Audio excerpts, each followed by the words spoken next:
कि जिंदगी की कहानी दुख और हर्ष की होती है। कीमत जीत की नहीं संघर्ष की होती है।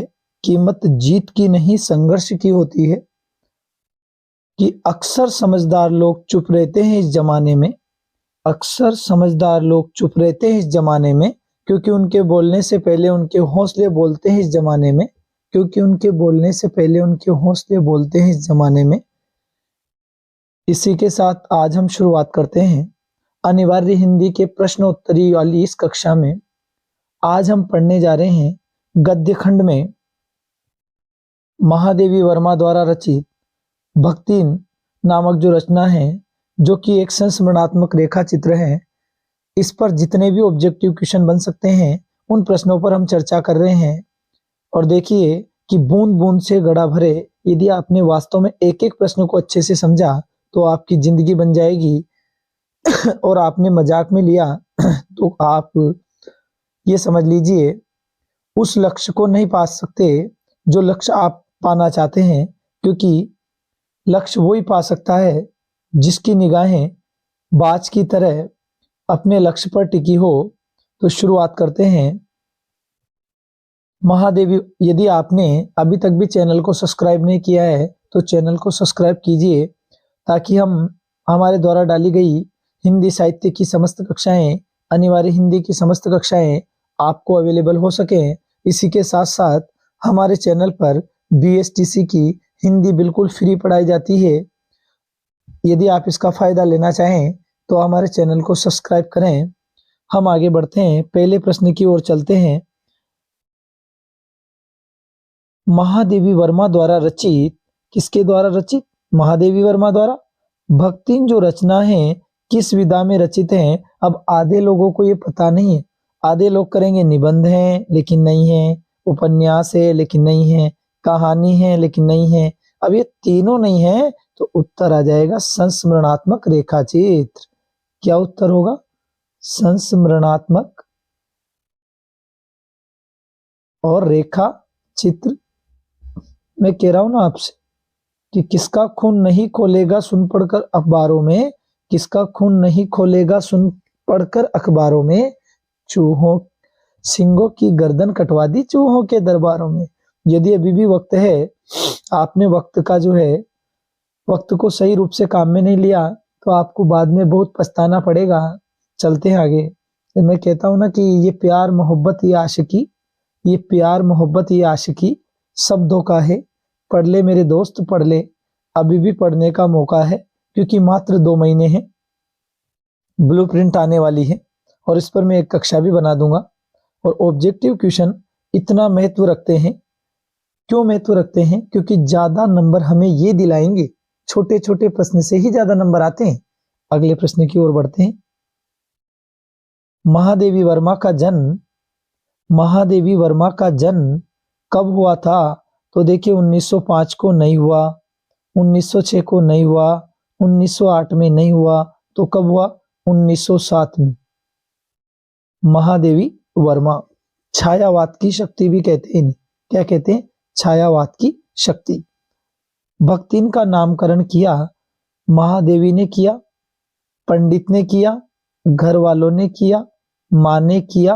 तो भक्तिन का नामकरण किसने किया था? महादेवी ने। किसने किया? महादेवी ने। बहुत अच्छा संस्मरणात्मक रेखा चित्र है ये, महादेवी ने किया।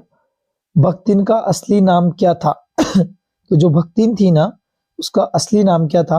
भारती था? नहीं था। संजू? नहीं था। मंजू? नहीं था। तो उसका असली नाम क्या था? लक्ष्मी। नाम तो लक्ष्मी था मगर बिचारी में बहुत बीती, तो लक्ष्मी नाम था। अगले प्रश्न की ओर बढ़ते हैं। प्रश्न नंबर 5, भक्तिन पाठ किसके द्वारा रचित है? भक्तिन नामक जो पाठ है किसके द्वारा लिखा गया है? तो जैनेन्द्र के द्वारा। बिल्कुल गलत उत्तर है। धर्मवीर भारती ने लिखा? नहीं। राजकुमार वर्मा ने? नहीं। तो किसने लिखा?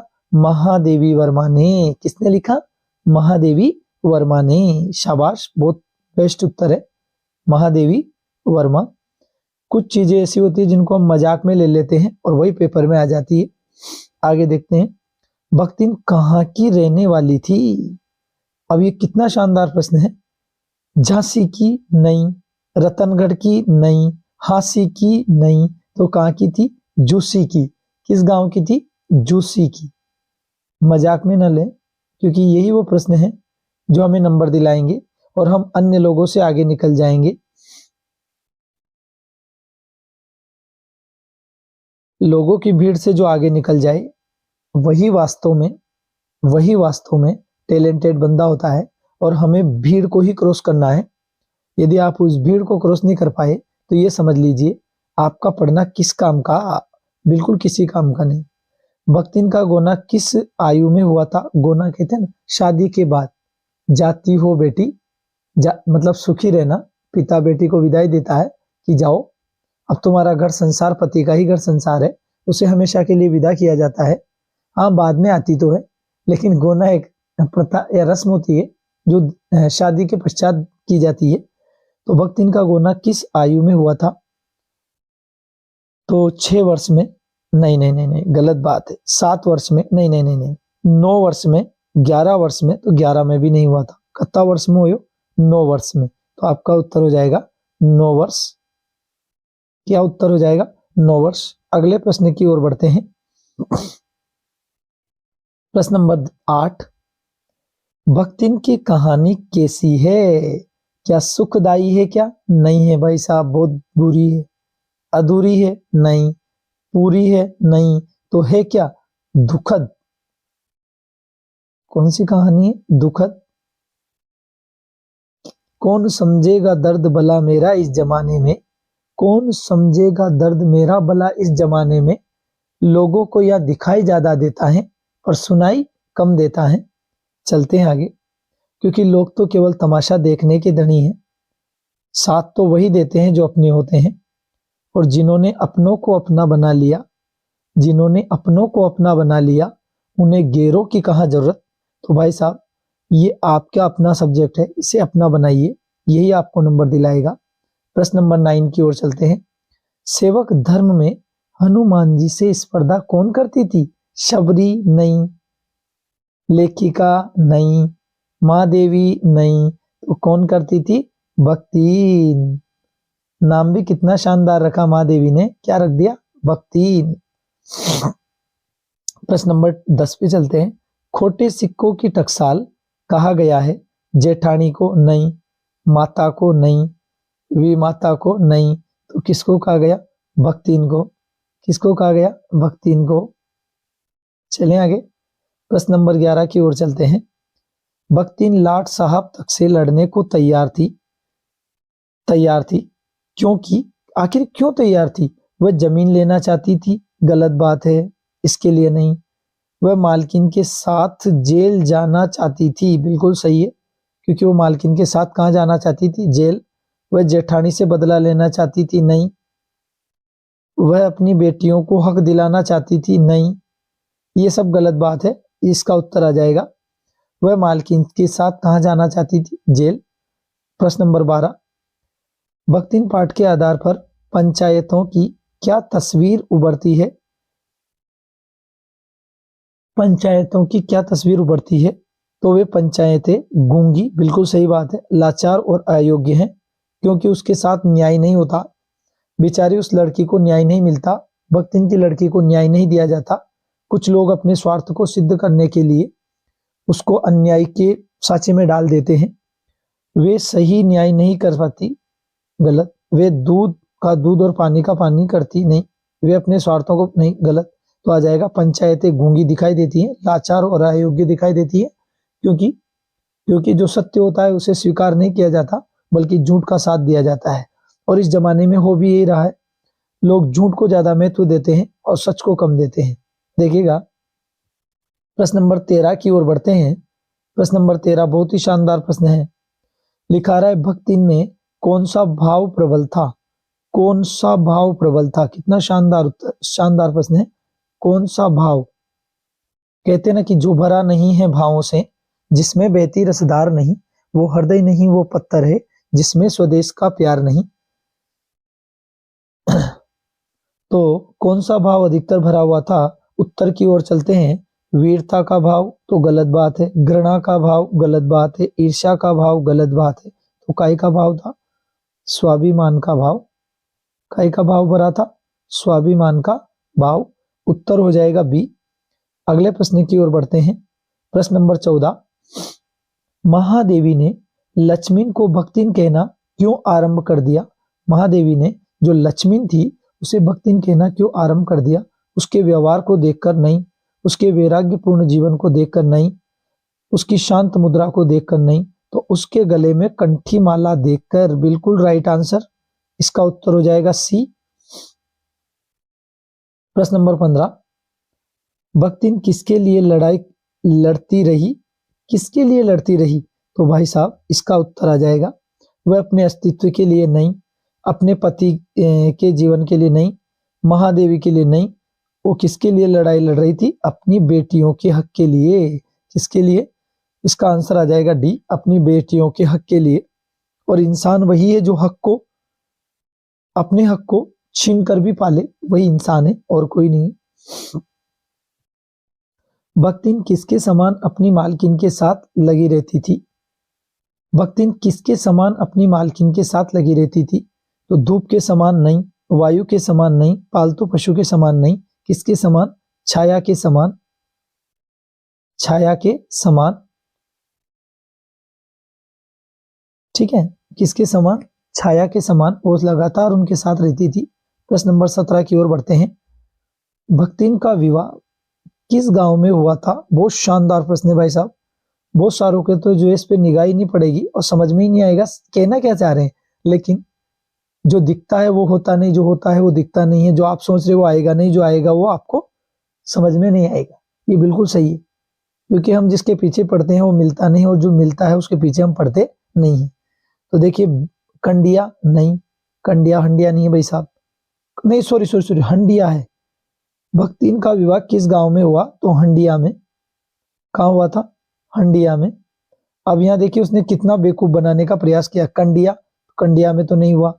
पंडिया नहीं, मंडिया नहीं, लेकिन लड़के क्या करेंगे? अरे यार क्या पता, कंडिया हंडिया, कंडिया हंडिया, कंफ्यूज हो जाएगा और कंडिया को टिक मार देगा। और कंडिया को टिक मारते ही जो हंडिया सही आंसर था, सही आंसर क्या था? हंडिया, वो गलत हो जाएगा। और गलत होते ही हमारे को कितना नंबर मिलेगा? 0। इसलिए ध्यान रखें, प्रश्न को अच्छे से समझे, अच्छे से पढ़े और उसके बाद आगे बढ़े। चलें आगे। महादेवी ने, प्रश्न नंबर 18, महादेवी ने भक्तिन के जीवन को कितने परिच्छेदों में विभक्त किया है? कितने परिच्छेदों में बांटा है? 3 में? नहीं, 3 में नहीं बांटा, 4 में। बिल्कुल सही है, राइट आंसर। इसका उत्तर आ जाएगा 4 परिच्छेदों में बांटा है, 7 में नहीं, 5 में नहीं, तो उत्तर आ जाएगा 4 में बांटा। ससुराल में भक्तिन के साथ सदव्यवहार किसने किया? अच्छा व्यवहार किसने किया भक्तिन के साथ? जेठानियों ने। अरे तो खाने दौड़ती है, लुगाइयां लुगाइयों की दुश्मन होती है, जातियां जातियों की दुश्मन होती है, लड़कियां लड़कियों की दुश्मन होती है, लड़के लड़कों के दुश्मन होते हैं।